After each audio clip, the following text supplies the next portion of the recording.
At-Tagabun lanjutan. Tafsir At-Tagabun dari Aswaja yang tayang tanggal 2 September 2016. Tafsir At-Tagabun ini disampaikan melalui ceramah oleh Al-Mukarram Ki Haji Muhammad Bakir AM. Mohon izin untuk diupload dan tayang ulang video ceramah ini khusus untuk penceramah dan aswaja. Syukran.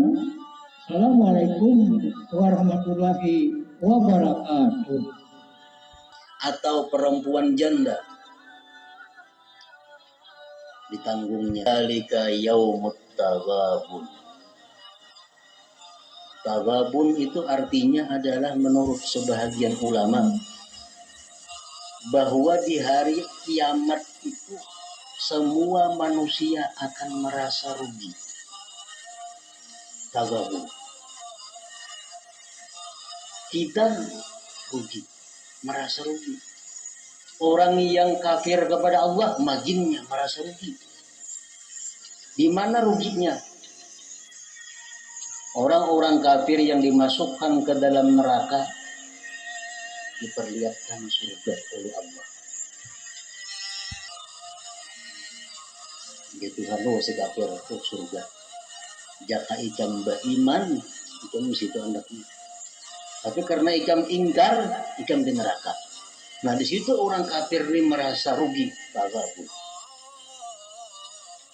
Nah kita pun merasa rugi. Kita umpamanya orang beriman dalam surga. Allah menampakkan surga yang sangat istimewa.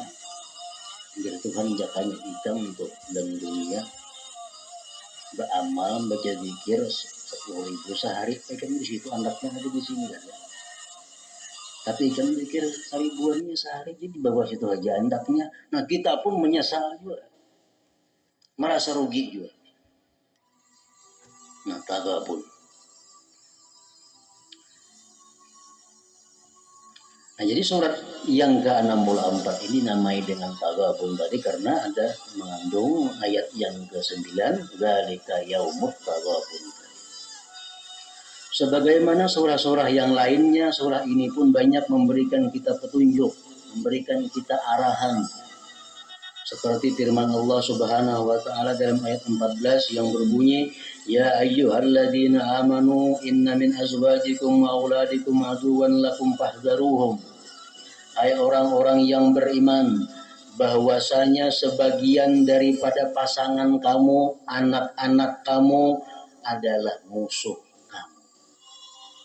Fahdharuhum, maka hati-hatilah kamu terhadap mereka.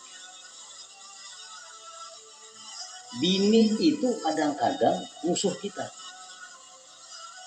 Suami itu kadang-kadang musuh kita. Anak-anak itu musuh. Itu firman Allah menyatakan demikian. Apabila istri jadi musuh kita, anak jadi musuh kita, suami jadi musuh istri, di waktu mereka itu menghalangi kita untuk berbuat baik, untuk berbuat ibadah kepada Allah Subhanahu wa taala, di situ menjadi musuh. Atau karena kecintaan kita kepada pasangan kita, kecintaan kita kepada anak kita mendorong kita untuk berbuat maksiat kepada Allah Subhanahu wa taala. Nah, anak istri itu atau pasangan itu adalah hakikatnya musuh bagi kita. Kita hendak bersedekah, wakaf berapa sejuta. Padahal lawan bini, dia bini setengah gin sadang, musuh bini itu ngarannya. Musuh. Kenapa? Menghalangi kita untuk ibadah.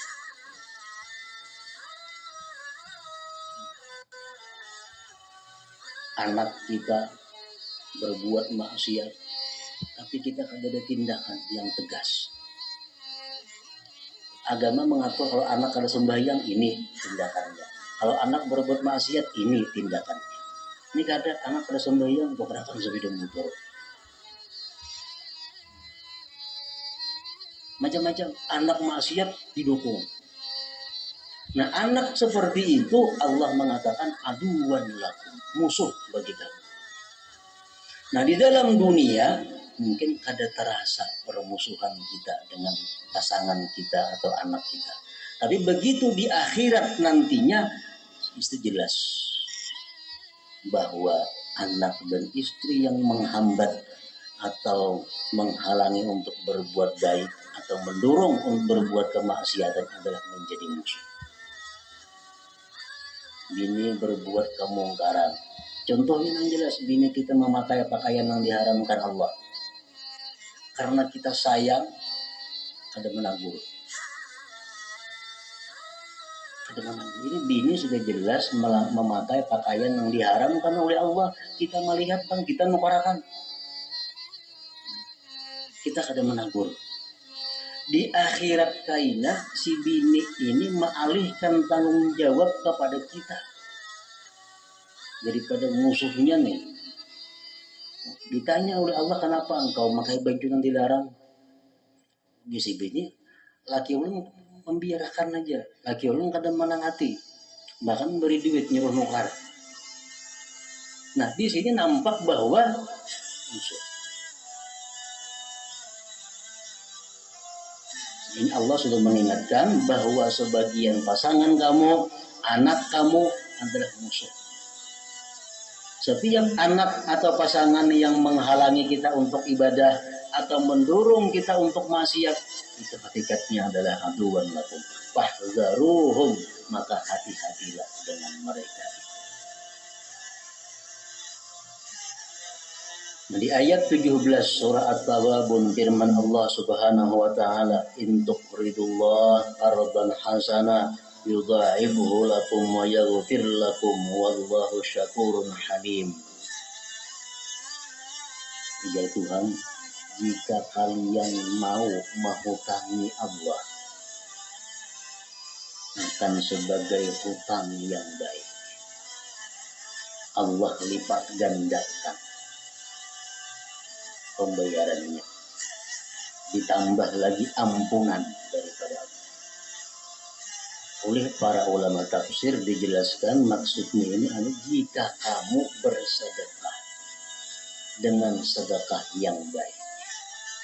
Allah mengistilahkan bahwa kalau kita bersedekah itu disebut Allah kita menghutangi Allah, dan Allah pasti bayar hutang. Tapi karban hasanah, hutang yang baik. Jika kita bersedekah dengan sedekah yang baik, Allah pasti akan membalas. Ditambah lagi balasannya berlipat ganda, ditambah yaghfir lakum, ampunan bagi kamu. Nah, kayak apa sedekahnya itu supaya jadi sedekah yang baik? Pertama, sedekah itu disebut baik. Kita menghutangi Allah dengan hutang yang baik. Pertama, syaratnya sedekah itu mesti min halalin, daripada yang halal. Allah kada peduli sedekah daripada yang haram. Allah kada akan menerima sedekah daripada uang khianat, uang menipu. Syaratnya pertama adalah halal. Yang kedua, ikhlas. Dia bersedekah ini semata-mata untuk menjalankan perintah Allah, atau dia bersedekah ini untuk mencari keridaan Allah. Ikhlas. Yang ketiga, fi maudhi'iha, bersedekah itu pada tempatnya. Jangan hendak bersedekah kepada yang bukan tempatnya. Tempat sedekah itu di mana? Pertama yang kita cari dahulu adalah orang yang baik, orang yang saleh. Itu tempat. Kita bersedekah kepada orang yang saleh, orang yang baik, duit yang disedekahkan digunakannya untuk kebaikan sampai kepada kita pahala. Itu makannya ke makanan, dimakannya, kanyang parutnya, dibawanya beribadah, dapat kita pahalanya. Syarat mutlak untuk menyerahkan duit, menyerahkan apapun dalam bentuk sedekah atau hadiah, yang menerima itu orangnya mesti orang baik. Jangan sampai apa yang kita berikan ini membantu dia untuk maksiat kepada Allah Subhanahu wa taala. Nah, bersedekah itu pada tempatnya. Yang keempat, la manna wala adza. Tidak disebut-sebut dan tidak menyakiti hati yang menerima sedekah. Nah, bila 4 perkara itu kita lakukan dalam bersedekah, berarti kita ngarannya menghutangi Allah Subhanahu wa taala dengan hutang yang baik. Dan Allah akan melipat gandakan dari 10 sampai 700 sampai kada terhingga, ditambah lagi ampunan dari Allah Subhanahu wa taala. Hadratin Nabi sallallahu alaihi wasallam, al-Fatihah.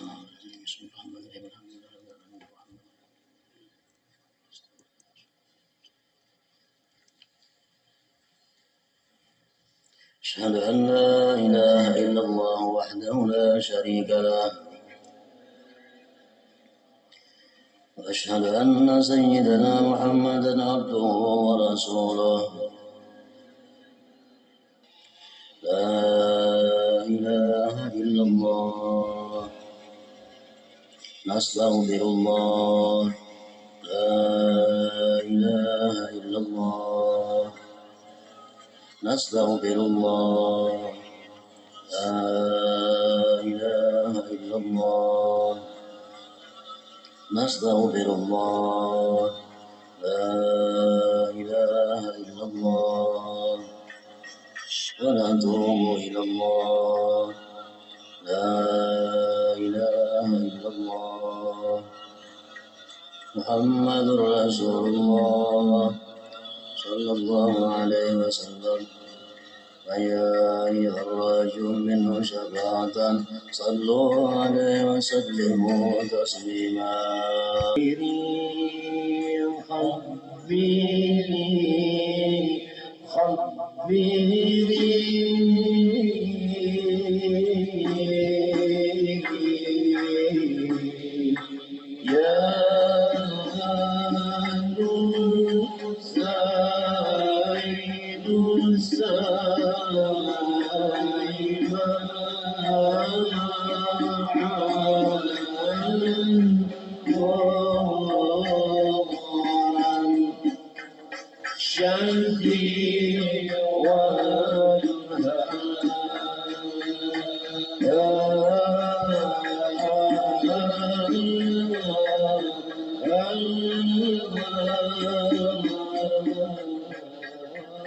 Kemudian mudah-mudahan berguna bagi semua.